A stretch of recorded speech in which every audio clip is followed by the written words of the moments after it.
follow the sequence, you follow the standard, if you will, the end result is going to be that Meyer lemon tree, because you're doing what you're supposed to do. So creating new furrows and planting new seed is being adventurous, being creative. Talk to someone like me, talk to Dennis, talk to other people, and it doesn't have to be you engaging them in conversation. Write this down. Andy Andrews changed my life. Anything by Andy Andrews you should get. I brought one of them here, and it's called The Noticer. And he has this, and it's a book on tape, because when I'm in my car, I don't listen to Kanye West or to Justin Bieber. I listen to Andy Andrews. I listen to Zig Ziglar. I listen to Tony Hopkins. I listen to people that are going to make me better, and now my car has become what? It's a rolling university. I have a hunger and a desire for knowledge because I have the capacity to absorb it. I'm what I'm called a professional gleaner. What that means is I take all this information from Dr. Wayne Dyer, from Qigong, from all of these different sources, and I compartmentalize it. I boil it down. I reduce it to what that is so that I can then give that information to you, and then you have the decision, because where you are right now in life is based upon the decisions that you made. So where you are in your life right now, it doesn't matter. Millions of dollars in the bank, or you are squeezing a penny so hard that Abe Lincoln screams, is because I'm a little in your face right now. It's because of the decisions that you made. But you're 90 days away from a new you. That's encouraging, isn't it? 90 days away. Don't lean on your own understanding. What a great segue. I have so many people that they're younger people, and they're like, yeah, well, reading's good for you, and you're learning all this stuff, but that's not for me. You know, I got it on straight. And I'm like, no offense, but what you don't know could fill 1 billion warehouses. And the people that are proudly exclaiming to me since they graduated high school, since they graduated college 10, 15, 20 years ago, that they never have read anything since then. I wouldn't brag about that. I really wouldn't. Lean not on your own understanding. Actively seek wisdom. Actively seek relationships. Actively seek adventure. And adventure could be anything. You know, your wife, your girlfriend, your significant other. Hey, just spontaneously, let's go to Mayaca and go kayaking. Let's go up to Tampa Bay and watch the Bucks lose. No, relationships. Again, the analogy. I came up with this, and I'm an author as well as a motivational speaker. And one of the things I like to write about in short story is that relationships, to me, this whole room, if you could picture it as just a gargantuan mansion. I'd say there's 45 people in this room. So think about it with 45 rooms. And each one of those rooms are more opulent than the other. But you're the one that has to open up the door. You're the one that has to engage what it is that's in that room, because when you do, you will not only enrich the person that you're talking to, but you yourself will become enriched. That makes sense, doesn't it? Think about those relationships when you see other people. Change your perspective. That's not my enemy. Hey, is this guy trying to get over on me? Is this woman, you know, is she? No, that's in your mind. And I said there's 7.5 billion people on the planet right now, approximately. That means that there's 7.5 billion different realities. No two realities are the same. I don't care how close you are to whomever, because unless you're Kreskin, unless you're a mind reader, you're not going to know exactly what's going on in that person's mind unless you communicate, unless you set up normative standards and manage expectations. I think that's one major thing where we all fall down. We don't manage expectations. We expect, without communicating, that this is going to happen, and when it doesn't, you're discouraged. Whose fault's that? Learn from others' triumphs as well as setbacks, and I call them setbacks because they're not failures. No such thing as a failure. So, perspective. Thomas Alva Edison created 9,999 ways not to make an incandescent light bulb. He didn't have 10,000 failures because all those setbacks enabled him to get to that end result. It doesn't exist. Andy Andrews said something and wrote a book, and it's called The Final Sum. And it's a great book, you should read it. But at the end they said, what is man's purpose in life?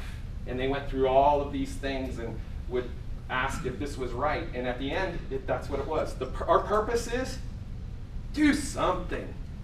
Do something. Don't sit there. And the analogy I use for that is, because I'm a big sports fan, just like Brother D here, in basketball, March Madness. Love it. Love March Madness.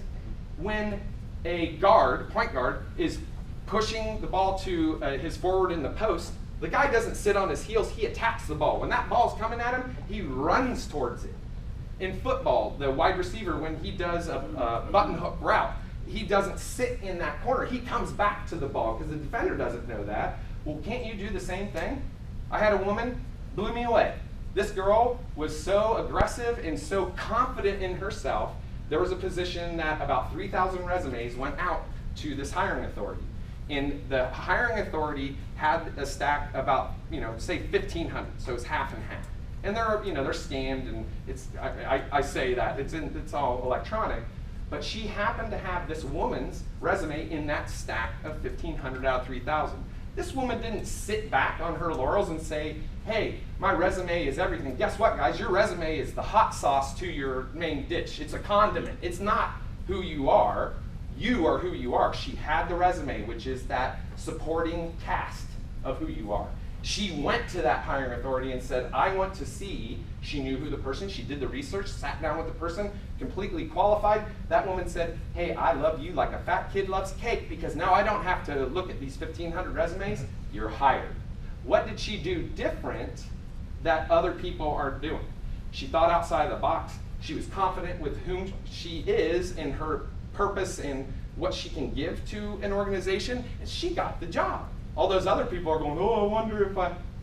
So if that's you, that's fine, but you've got to understand, you have to attack. This is a world, you watch the Shark Tank, and if you ever watched that, they talk and they listen to, and they see the nuances, the nonverbals. Is this person an aggressive person? Is this someone that I want to invest money in?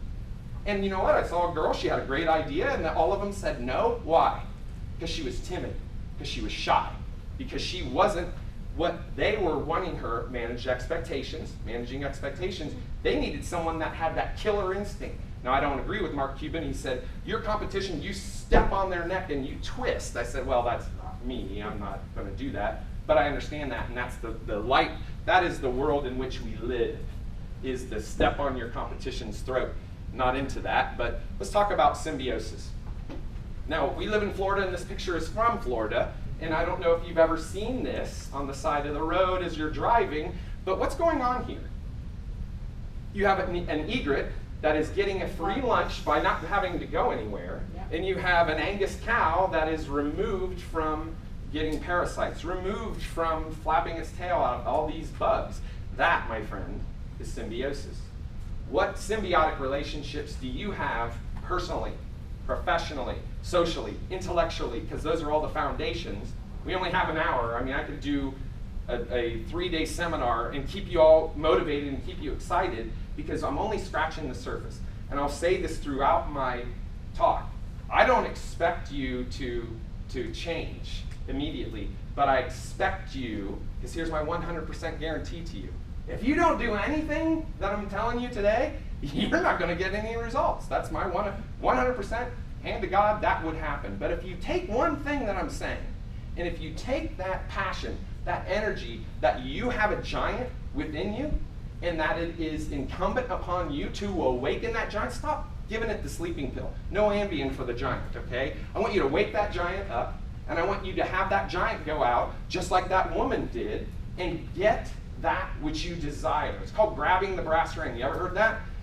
To grab the brass ring means that I have something in my life because I wrote it down. Do anyone write goals down? Does anyone have a why I do what I do? Because people don't give a crap what you do. They care why you do it.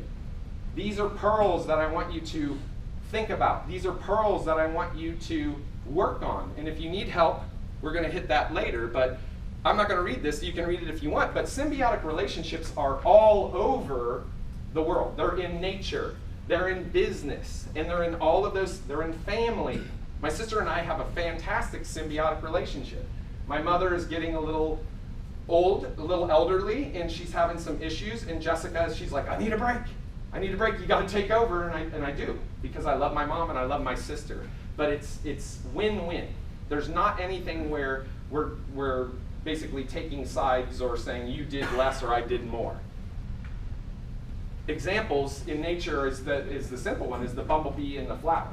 The bumblebee is trying to get nectar. Its byproduct, which is divine design in my regard, and that's my belief, is that that bumblebee is taking all that pollen and going over and propagating those flowers, propagating that crop.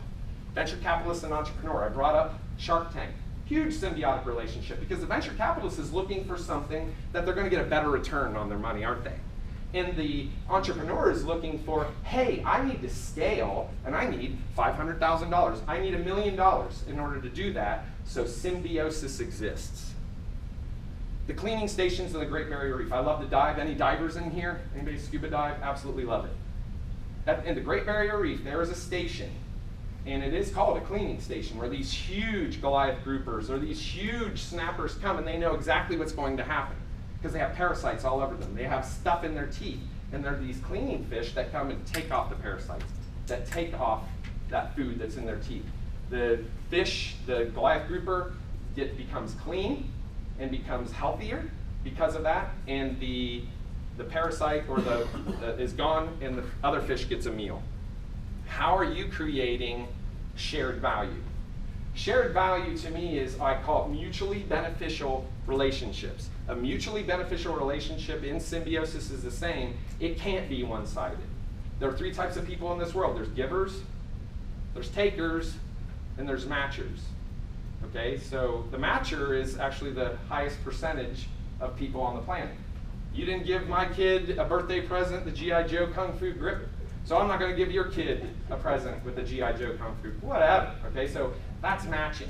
And the least number, unfortunately, are givers. So we all have 3 of those components, but shared value is, how can I give something to John Cavendish, to Dennis Baker, that is going to help him, but it's also going to help me.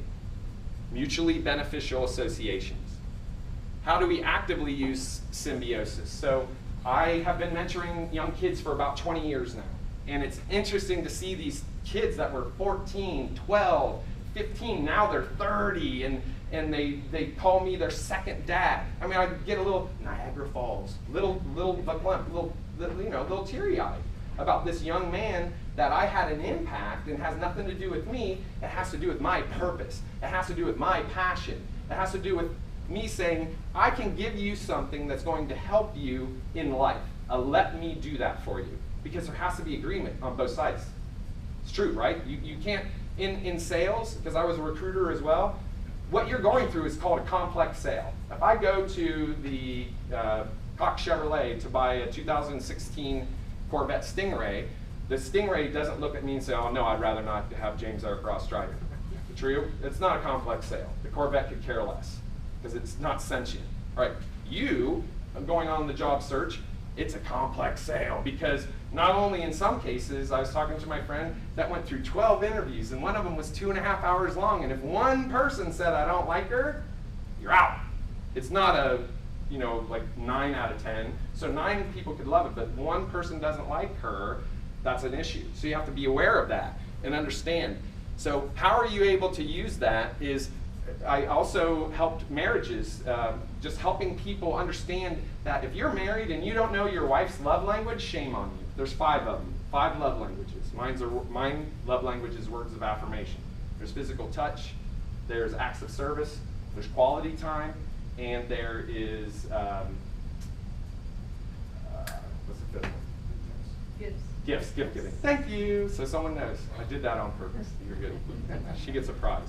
But can you imagine not being with someone that speaks only Farsi or speaks Hindi, and you're trying to communicate with them? How effective would you be in communicating with them? It's the same with your spouse or your significant other. Understand what their love language is, and then kind of work together on that. So rocky marriages, the satisfaction of helping. When I was in Boston, Massachusetts, and going through a very difficult time in my life, but who doesn't? Rocks are hard, water's wet. You're either going into a crisis, in the midst of a crisis, or coming out of a crisis, period. It's one of those 3. When I was in Boston, I said, I don't know what to do, but by God, I'm going to do something, and I went and I volunteered. I went to a food pantry. Because however bad I was feeling, I got to see people that had it way worse than me, with 6 kids, and an EBT card for $200 for the entire month with 6 kids. And your heart breaks, but I'm doing something because I have the satisfaction of helping, but then you're exposed to other people, aren't you? You're exposed to other people that say, wow, there's something about Dennis that I want to get to know him better. He's just got a spark. He's got a spring in his step. And I want to know that. Because you're creating esteem by helping someone fulfill a need. And I know that there's something called codependency. I'm not talking about putting on your Wonder Woman cape or your Superman outfit and rescuing everybody, because we can't. But you can pick and choose, and you can see and follow your heart. Follow your heart, because it will tell you the right place to go and to find those needs. Volunteering of your time, volunteering of your energy, volunteering of your expertise. The nonprofit's going to win, but you're going to win too, because you've created what Stephen Covey talked about, was you're making deposits into their emotional bank account. And that's the analogy that I say. You have a Wells Fargo account, you put $1,000 in it, you keep going and pulling money out, you never put money back in, and you're like, hey man, how come it says I can't pull any money out? Same with relationships. It's the exact same. If you keep taking and taking and taking, pretty soon people are going to go, taker, don't want to hang around them anymore. Nonprofit wins, but you create relationships and a potential job, because now they're seeing you in something that they might not have seen before. And if you go into that with the mindset of, I'm going to be the best dang volunteer that this food pantry has ever seen, it comes through. Because you can't fake that. Can I fake my passion? Can I fake my ebullience, my energy, my enthusiasm? You can't. And I should be in Hollywood if I'm faking this right now, because I'm not faking it. This is who I am, my authentic self. It's a win-win for sure.